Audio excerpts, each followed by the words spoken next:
Salam sejahtera terkasih dalam Tuhan Yesus Kristus. Puji Tuhan, senang sekali bisa bertemu dan berjumpa kembali saudara dalam Miliki Yesus, Miliki Segalanya.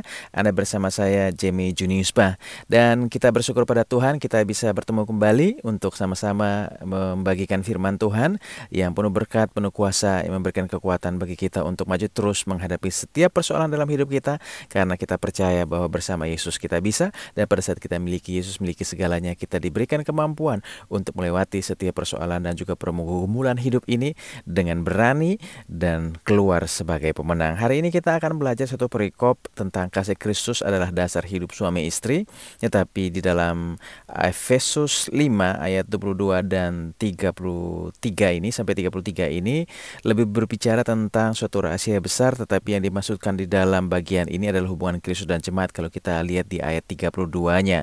Nah, saya akan bacakan bagian ayat yang ke-26 ya. Untuk menguduskannya sesudah ia menyucikannya dengan memandikannya dengan air dan firman, supaya dengan demikian ia menempatkan jemaat di hadapan dirinya dengan cemerlang tanpa cacat atau kerut atau yang serupa itu, tetapi supaya jemaat kudus dan tidak bercela. Nah saudara, pernahkah Anda menghadiri sebuah kebaktian penyembahan di gereja di mana Anda berdiri dengan posisi tangan terangkat, kemudian siap untuk menyembah Tuhan, tetapi hanya untuk mendengar pemimpin penyembahan kemudian berkata bahwa sebelum kita menyembah Tuhan, saudara, marilah kita semua menyelidiki hati kita terlebih dahulu. Dan kemudian sementara Anda menyelidiki hati Anda sendiri, tidak lama kemudian Anda menyadari dan menemukan sesuatu yang tidak Anda sukai.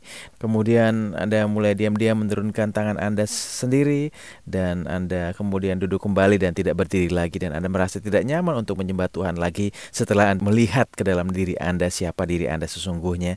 Nah saudara, saya mempunyai kabar baik untuk Anda ya, bahwa pada saat Anda datang dan menyembah Tuhan apa adanya, datanglah ke hadirat Tuhan dengan sadar akan Yesus ya, bukan sadar akan diri Anda. Sadar akan pengampunan yang telah Ia berikan, dan sadar akan anugerah yang Anda telah terima, dan oleh anugerah yang besar itu Anda ditebus oleh darahnya yang mahal.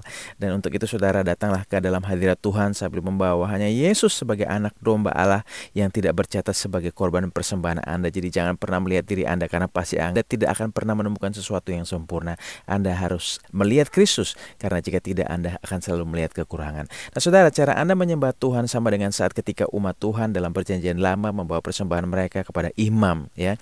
Imam akan memeriksa hewan kurban itu untuk memastikan bahwa hewan itu tidak bercacat, bukan memeriksa orang yang datang membawa hewan kurban itu.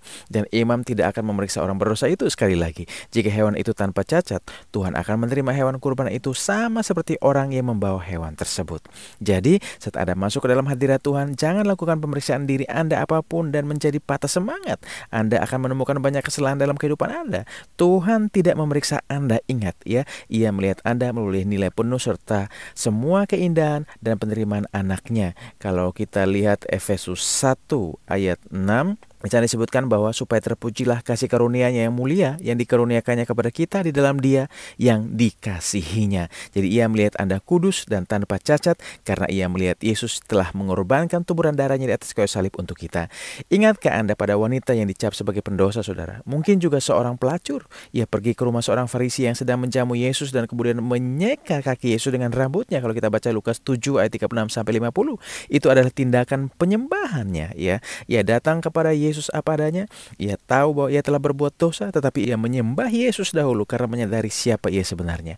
Wanita itu sadar siapa Yesus, kemudian ia mendengar Yesus berkata, dosa-dosamu telah diampuni. Lukas 7 ayat 48. Dan wanita itu menerima pengampunan yang ia butuhkan dari Yesus. Nah, apapun yang Anda butuhkan dari Juru Selamat, datanglah kepadanya apa adanya, sembahlah Dia karena siapa ia sebenarnya, dan kemudian Anda akan mendengarnya berkata, pergilah, pemulihanmu telah datang, penyediaanmu ada di sini, kamu sudah disembuhkan, kamu telah diperbarui oleh darah anak domba Allah. Hari ini kita mendengar firman Tuhan, kita memiliki keberanian percaya untuk terus maju ke depan Tuhan, untuk menerima penebusan yang kekal lewat tuburan darahnya yang sudah kita terima 2000 tahun yang lalu di atas kayu salib, dan hari ini tetap berlaku sama pada setiap orang yang percaya, karena pada saat kita miliki Yesus, kita miliki segala-galanya. Saya Jamie Juniuspa, miliki Yesus, miliki segalanya.